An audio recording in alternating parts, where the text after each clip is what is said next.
স্বাগত নিউজ 24 সকাল 10টার সংবাদের সাথে আছি আমি আফসার উদ্দিন। কমলাপুর রেল স্টেশন থেকে পর্যাপ্ত দূরত্বে মেট্রো রেল স্টেশন নির্মিত হবে। সেক্ষেত্রে মেট্রো রেলের জন্য কমলাপুর রেল স্টেশন ভাঙার প্রয়োজন নেই বলে জানিয়েছে মেট্রো রেল কর্তৃপক্ষ। স্থপতি মোবাশ্বের হোসেনও মনে করেন কমলাপুর রেল স্টেশনকে অক্ষত রেখে সবকিছুই বিকল্প পরিকল্পনার মাধ্যমে করা সম্ভব আশ্বস্ত করেছেন রেলমন্ত্রীও। জানান কমলাপুর রেল স্টেশনকে রেখেই সব উন্নয়নমূলক কর্মকাণ্ড বাস্তবায়নের চেষ্টা করা হচ্ছে। প্লাবন রহমানের রিপোর্টে বিস্তারিত। দেশের প্রথম মেট্রো রেল উত্তরা থেকে মতিঝিল হয়ে শেষমেশ যাবে কমলাপুর। মেট্রো রেল 1 রাজধানীর এয়ারপোর্ট থেকে শুরু হয়ে দেশের প্রথম পাতাল মেট্রো রেলের গন্তব্য কমলাপুর। রাজধানীর আরেক মেগা প্রকল্প এলিভেটেড এক্সপ্রেসওয়ে, যে উড়াল সড়ক এয়ারপোর্ট থেকে শুরু হয়ে বনানী, মগবাজার, কমলাপুর হয়ে যাবে ঢাকা চট্টগ্রাম মহাসড়কের কুতুবখালী পর্যন্ত। এসব মেগা প্রকল্পকে ঘিরে কমলাপুরকে নিয়ে নতুনভাবে ভাবছে সরকার। বিভিন্ন উন্নয়নমূলক কর্মকাণ্ডের মাধ্যমে মাল্টি মোডাল হাব নির্মিত হবে কমলাপুরে, যে কারণে খবরের অন্যতম শিরোনাম ভাঙা পড়ছে কমলাপুর রেল স্টেশন। কিন্তু মেট্রো রেল কর্তৃপক্ষ বলছে তাদের জন্য ভাঙার প্রয়োজন পড়বে না কমলাপুর রেল স্টেশন। স্টেশন থেকে কমপক্ষে 30 মিটার দূরে হচ্ছে মেট্রো রেলের স্টেশন। আমাদের মেট্রো স্টেশনের জন্য তাদের কোনো এফেক্টেড হচ্ছে না। স্টেশন বিল্ডিং এর জন্য কমলাপুর বর্তমানে স্টেশন বিল্ডিং এফেক্টেড হচ্ছে না, কারণ এই বিল্ডিংটা আমাদের স্টেশন থেকে 30 মিটার দূরে আছে।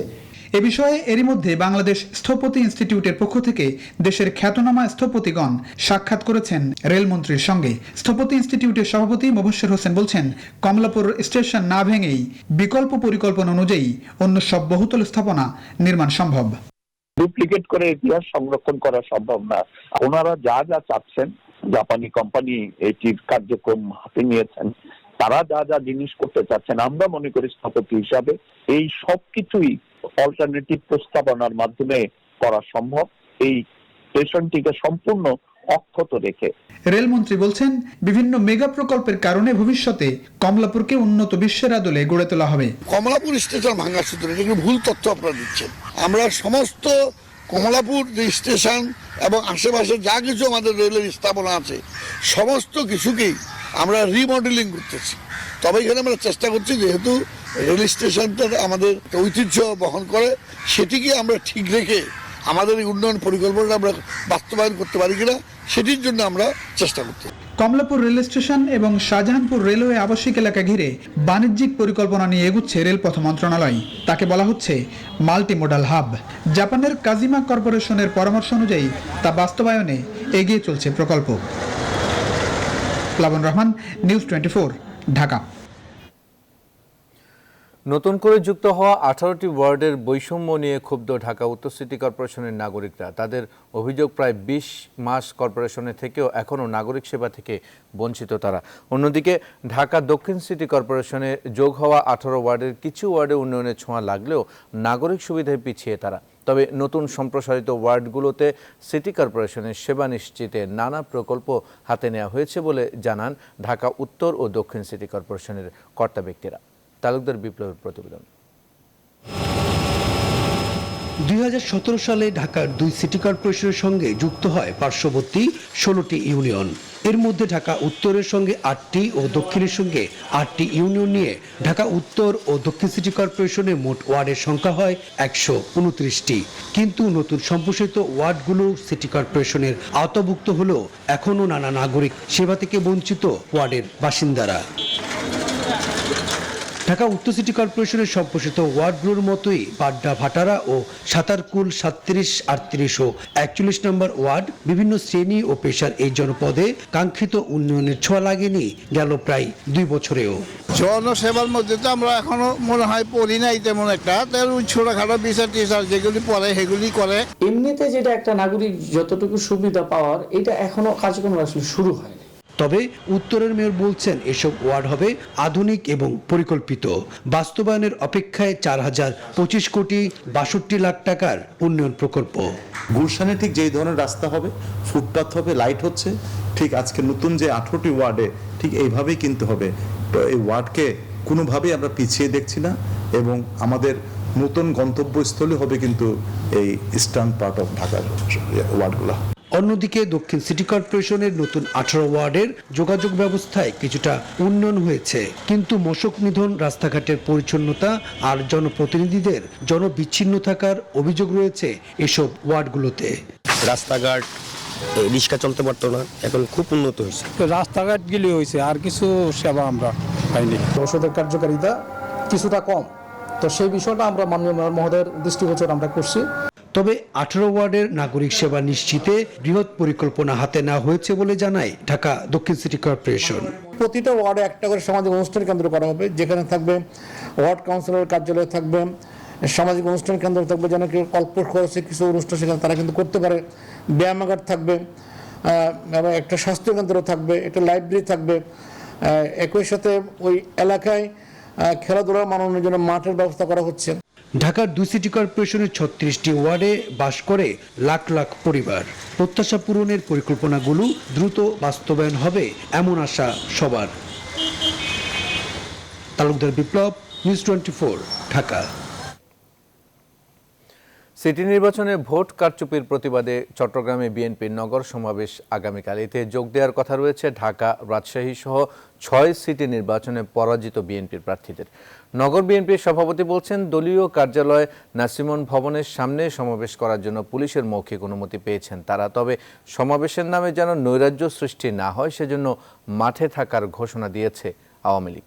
নয়ন বড়ুয়া জয়ের তথ্যচিত্র ডেস্ক রিপোর্ট, ক্যামেরায় ছিলেন শামসুল ইসলাম বাবু।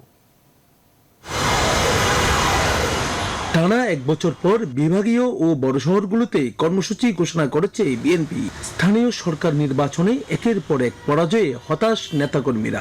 এই কর্মসূচি তাদের উজ্জীবিত করবে বলে মনে করেন বিএনপি নেতৃবৃন্দ। বন্দর নগরী থেকে সরকার পতন আন্দোলনের সূচনা করতে চায় দলটি। বর্তমান যে ভোটের সিস্টেম, মানুষ তাদের ভোটের অধিকার ফিরে পাওয়ার এই যে একটা আন্দোলন, সে আন্দোলনের লক্ষ্যে এই সমাবেশকে সফল করার জন্য তারা অবশ্যই আসবে। সমাবেশের প্রস্তুতির পাশাপাশি সাংগঠনিক শক্তি বাড়াতে দল গুছাতেও মনোযোগী নেতারা। স্বতঃস্ফূর্তভাবে অংশগ্রহণ করার জন্য নেতাকর্মীরা উৎসাহিত বোধ করছে এবং তারা উজ্জীবিত। আমরা আশা করি নেতাকর্মীদের আসবে। আর সমাবেশের নামে নৈরাজ্য সৃষ্টি করলে জনগণকে সাথে নিয়ে প্রতিহতের কথা বলছে আওয়ামী লীগ। আমরা জনগণকে সাথে নিয়ে যে কোনো নৈরাজ্য প্রতিবাদ করব। পুলিশ বলছে, অনুমতি পেলে শান্তিপূর্ণ সমাবেশে কোনো বাধা নেই। ওই সমাবেশকে ঘিরে যদি কেউ নাশকতা করতে চায়, আইন শৃঙ্খলা পরিস্থিতি অবনতি করতে চায়, তাহলে অবশ্যই আইনগত ব্যবস্থা গ্রহণ করা হবে। চট্টগ্রামের পর ধারাবাহিকভাবে বরিশাল, খুলনা ও রাজশাহীতে সমাবেশের কর্মসূচি আছে। সবশেষ তেশরা ও চৌঠা মার্চ ঢাকা উত্তর ও ঢাকা দক্ষিণে সমাবেশ করতে চায় বিএনপি। নয়ন বড়ুয়া জয়, নিউজ 24, চট্টগ্রাম। খালেদা জিয়া ও তারেক রহমানের মামলা নিয়ে আগে থেকেই বেকায়দায় বিএনপি। এবার যোগ হয়েছে জিয়াউর রহমানের খেতাব বাতিলের উদ্যোগ। ফলে বিভাগীয় সমাবেশ সফল করা বিএনপির জন্য চ্যালেঞ্জের। তবে সব বাধা উপেক্ষা করে সমাবেশ সফলের প্রস্তুতি নিচ্ছে দলটি। 6 মহানগরের এই মহাসমাবেশ থেকেই আসতে পারে কঠোর আন্দোলনের কর্মসূচি। রাজশাহী থেকে কাজী শাহিদের প্রতিবেদন। মার্চের শুরুতে রাজশাহীতে সমাবেশ করবে বিএনপি। এই সমাবেশ থেকে আসতে পারে সরকার পতনের ডাক। ইতিমধ্যে সমাবেশ সফল করতে কর্মসূচি নিয়েছে দলটি। বিভাগের সবগুলো জেলায় চলছে সাংগঠনিক তৎপরতা। এই সমাবেশটা হবে সরকার পতন আন্দোলনের প্রথম সোপান আমরা মনে করি, এবং এই মার্চ মাসে যেন সরকারকে পতন ঘটানো যায় সেরকম প্রস্তুতি নিয়ে আমরা এই সমাবেশ করব। গত 10 বছর ধরে রাজপথের আন্দোলনে অনেকটা কোণঠাসা বিএনপি। এর আগের সমাবেশগুলো সফল হয়নি পুলিশি বাধায়। তবে এবার সব বাধা উপেক্ষা করে সমাবেশ সফল করতে চায় দলটি। পুলিশ বাধা দিলে এবার মানুষ শুনবে না, যত কথাই বলুক। এখানে তো জিয়াউর রহমান সাহেবের মান সম্মানের ব্যাপার। আমরা প্রস্তুত আছি যে এবার যদি পুলিশ বাধা দিক, যেই বাধা দিক, আওয়ামী লীগ নেতারা বাধা দিক, কোনো বাধা উপক্রম করে আমরা ইনশাল্লাহ মাঠে পৌঁছবো। পুলিশ কেন বাধা দিবে? আমার গণতান্ত্রিক অধিকার, আমি কথা বলবো, আমি জনগণকে জানাবো। আমার প্ল্যাটফর্ম তো দরকার। জনগণের সভাপতিত্বে আমরা মিটিং করবই। এটা কেউ বাধা দিলে আমাদের যায় আসে না। বিএনপির কেন্দ্রীয় এই নেতা বলছেন, সরকারের বিরুদ্ধে জনগণকে ঐক্যবদ্ধ করতে তারা বিভাগীয় সমাবেশের ডাক দিয়েছেন। রাজশাহীর সমাবেশ থেকে দেওয়া হবে সরকার পতনের ডাক। এই সরকারের পতনের আহ্বান আমরা ওই 1 মার্চ থেকে আমরা দেবো। আপনাদের সবার কাছে অনুরোধ, রাজশাহী মহানগর, রাজশাহী অঞ্চলের সমস্ত নেতা কর্মী, সাধারণ মানুষকে আমরা উপস্থিত থাকার আহ্বান জানাচ্ছি। বিএনপির প্রতিষ্ঠাতা জিয়াউর রহমানের খেতাব বাতিলের সিদ্ধান্তকে চ্যালেঞ্জ হিসেবে নিয়ে সমাবেশ সফল করতে চান নেতারা। কাজী সাহেব, নিউজ 24, রাজশাহী। এবার পৌর নির্বাচনের খবর। আজ মধ্যরাতে শেষ হচ্ছে চতুর্থ ধাপের 55 পৌরসভার নির্বাচনী প্রচারণা। শেষ মুহূর্তে ভোটারদের কাছে টানতে মাঠে ময়দানে চষে বেড়াচ্ছেন মেয়র ও কাউন্সিলর প্রার্থীরা। জয়ের ব্যাপারে শতভাগ আশাবাদী আওয়ামী লীগ প্রার্থীরা হলেও সুষ্ঠু ভোট নিয়ে শঙ্কায় বিএনপির প্রার্থীরা। আর সৎ ও যোগ্য প্রার্থীকে বেছে নিতে নানা হিসেব নিকেশ করছেন ভোটাররা। সুষ্ঠু ও নিরপেক্ষ নির্বাচনের লক্ষ্যে সব ধরনের প্রস্তুতি সম্পন্ন করেছে নির্বাচন সংশ্লিষ্টরা। প্রতিনিধিদের তথ্যচিত্রে ডেস্ক রিপোর্ট। বরিশালের বানারীপাড়া ও মুলাদী পৌরসভায় প্রার্থীদের নির্বাচনী প্রচারণা এখন তুঙ্গে। বানারীপাড়া পৌরসভায় আওয়ামী লীগ, বিদ্রোহী ও বিএনপির মেয়র প্রার্থী থাকলেও ভোটের মাঠে একতরফা প্রচারণা চালাচ্ছেন নৌকা প্রতীকের প্রার্থী। বিএনপি প্রার্থীর গণসংযোগ নামমাত্র। তবে ভোটারদের মন জয়ে প্রধান দুই রাজনৈতিক দলের মেয়র প্রার্থী দিচ্ছেন নানান প্রতিশ্রুতি। আর জয়ের ব্যাপারে আশাবাদী তারা। নৌকার প্রতি আস্থা আছে, বিশ্বাস আছে এবং নৌকা অবশ্যই জয়ী হবে। সবার সহযোগিতা নিয়ে ড্রেনেজ ব্যবস্থা এমনভাবে দেওয়ার ব্যবস্থা করব যাতে বৃষ্টি হলেই জানি এই পৌরসভাটা হাঁটুর নিচে চলে না যায়। এদিকে মুলাদী পৌরসভায় আওয়ামী লীগ প্রার্থী নিয়ে অস্বস্তিতে দলের বিদ্রোহী প্রার্থী। বিএনপি এবং ইসলামী আন্দোলন বাংলাদেশের প্রার্থী থাকলেও ভোটের মাঠে তেমন একটা সুবিধা করতে পারছেন না তারা। আগামী 14 ফেব্রুয়ারির নির্বাচনে জনবান্ধব একজনকে পৌর মেয়র নির্বাচিত করতে চান ভোটাররা। মাদক মুক্ত করবে, নারী নির্যাতন বন্ধ করবে, এই যে মেয়রই আমরা চাই। যার দ্বারা ভবিষ্যতে আমাদের পৌরসভায় উন্নয়ন হবে তাকেই আমরা মেয়র হিসেবে দেখতে চাই। নির্বাচন সুষ্ঠু সুন্দর করতে সব ধরনের ব্যবস্থা নেওয়ার কথা জানালেন নির্বাচন কর্মকর্তা।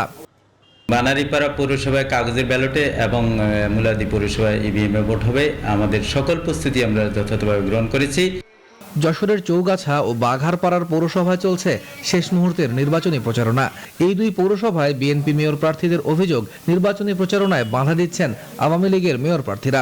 অনেক জায়গায় দেখা গেছে আমাদের মহিলা কর্মীরা যাওয়ার পরে তাদেরকে অকথ্য ভাষায় গালিগালাজ এবং তাদেরকে জীবননাশের হুমকি দিয়ে বের করে দেওয়া হচ্ছে। বিভিন্ন জায়গায় বিভিন্ন ওয়ার্ডে আমাদের নেতাকর্মীদের হুমকি প্রদান করা হচ্ছে। নির্বাচন সুষ্ঠু হবে কিনা এটা আমরা সংশয় প্রকাশ করছি।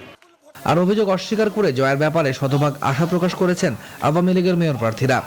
কোন নির্বাচনে মানুষ তো তাদেরকে ভোট দেবে না, অভিযোগ করা ছাড়া তাদের আর কোনো কাজ নেই। যে উন্নয়ন ইতিমধ্যে সম্পন্ন করেছি এর অন্তত আরো 4-5 গুণ উন্নয়ন আমরা আগামী 5 বছরে করতে পারবো। সাতক্ষীরা পৌরসভা নির্বাচনে মেয়র পদে 5 জন, সাধারণ কাউন্সিলর পদে 52 জন ও 12 জন মহিলা কাউন্সিলর প্রার্থী প্রতিদ্বন্দ্বিতা করছেন। শেষ মুহূর্তে উন্নয়নের বিভিন্ন প্রতিশ্রুতি নিয়ে প্রচারণায় ব্যস্ত মেয়র প্রার্থীরা। শেখ হাসিনার হাতকে শক্তিশালী করার জন্য ইনশাআল্লাহ নৌকা প্রতীকে সবাই ভোট দেবে। এই 1.5 লক্ষ মানুষের জন্য কাজ করব, এইটা হচ্ছে আমাদের অঙ্গীকার। ঠাকুরগাঁওয়ে রানী শঙ্কৈল পৌরসভা নির্বাচনে মেয়র পদে 12 জন, 33 জন কাউন্সিলর ও 13 জন মহিলা কাউন্সিলর পদে প্রতিদ্বন্দ্বিতা করছেন। এলাকার উন্নয়ন আর নানান প্রতিশ্রুতি নিয়ে দিনরাত ভোটারদের কাছে ছুটছেন মেয়র ও কাউন্সিলর প্রার্থীরা। এছাড়া কিশোরগঞ্জের বাজিতপুর, করিমগঞ্জ ও হোসেনপুর, শেরপুরের শ্রীবর্দী ও নোয়াখালীর সোনাইমুড়ি ও চাটখিল পৌরসভায় চলছে প্রার্থীদের শেষ মুহূর্তের নির্বাচনী প্রচারণা। Desk report, news 24। চতুর্থ দফা পৌর নির্বাচনে 55 পৌরসভা ভোট 14 ফেব্রুয়ারি আজ শেষ হচ্ছে প্রচারণা। শেষ দিনের প্রচারণার খবর জানাতে যশোর ও নরসিংদী থেকে যুক্ত হচ্ছেন আমাদের সহকর্মী রিপন হোসেন ও হৃদয় খান। আমরা শুরুতে যশোরে যুক্ত হব। যশোর থেকে আমাদের সাথে আছেন রিপন হোসেন। রিপন, শেষ দিনের প্রচারণা কতটা জমে উঠেছে জানাবেন।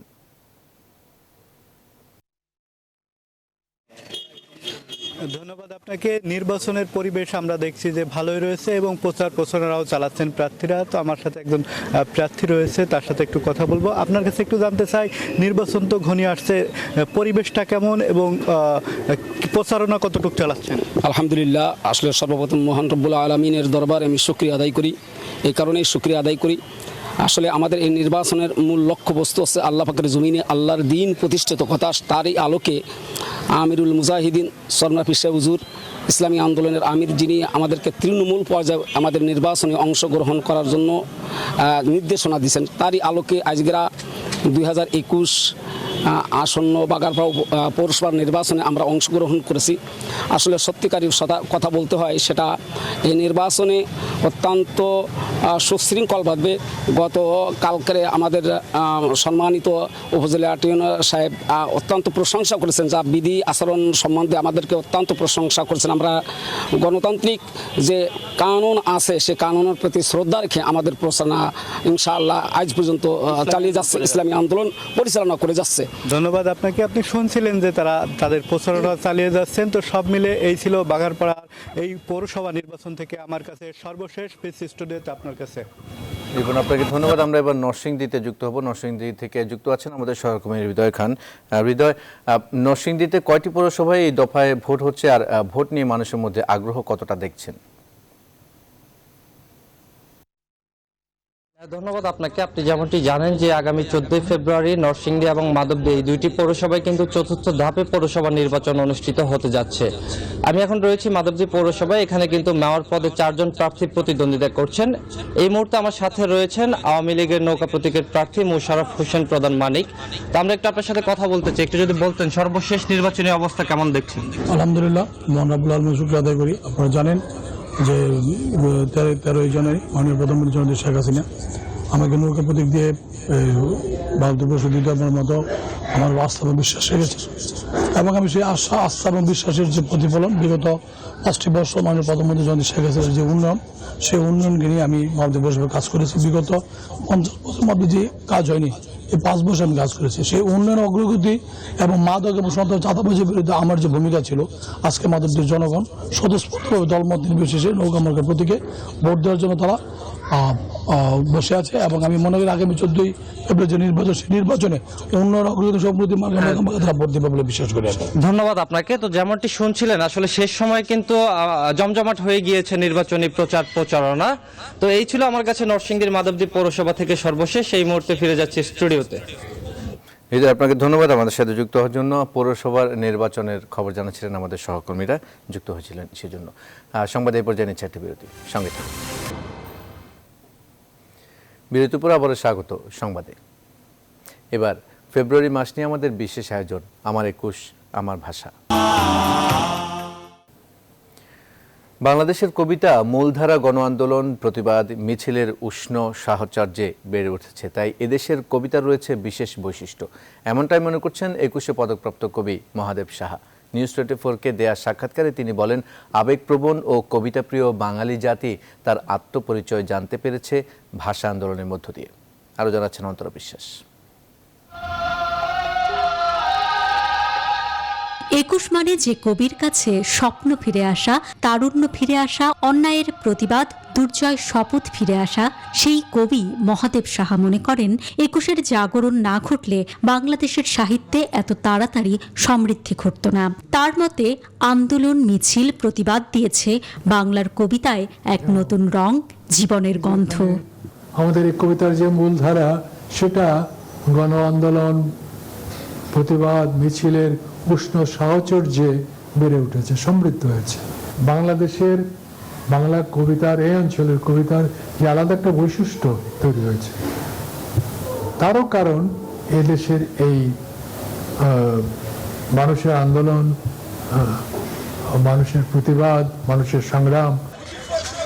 1987 সালে শুরু হয় কবিতা উৎসব। প্রথম থেকেই এ উৎসবের সাথে ছিলেন তিনি। 2020 সালের এই উৎসবে কবি মহাদেব সাহা ছিলেন উদ্বোধক।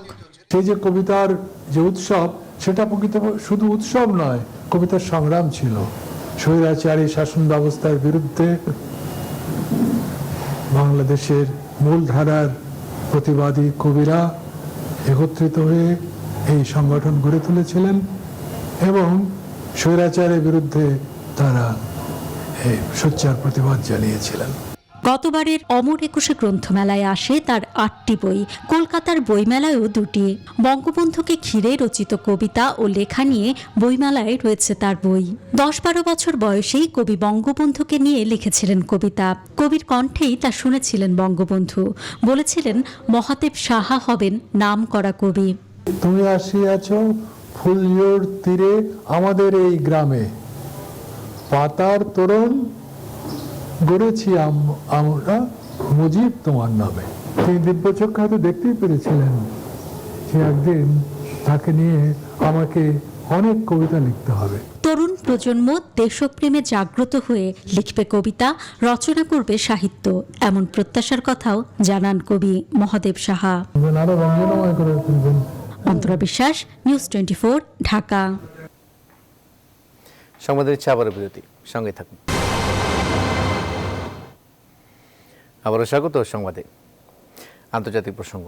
যুক্তরাষ্ট্রের টেক্সাসের একটি মহাসড়কে বৃহস্পতিবার তুষার ঝড়ের পর বৈরী আবহাওয়ার কারণে একসঙ্গে 75 থেকে 100টি গাড়ির মধ্যে ভয়াবহ সংঘর্ষ ঘটেছে। এই ঘটনায় 6 জন নিহত হয়েছেন, আহত হয়েছেন অন্তত 65 জন।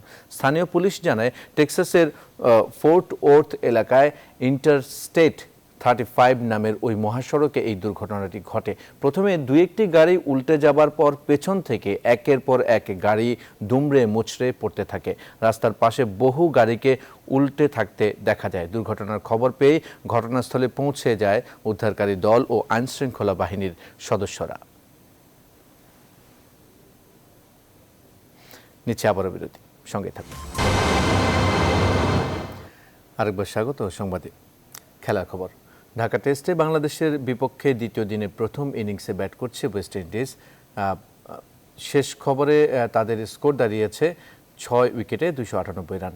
এর আগে গতকালের করা 5 উইকেটে 223 রান নিয়ে দ্বিতীয় দিনের খেলা শুরু করে ক্যারিবীয়রা।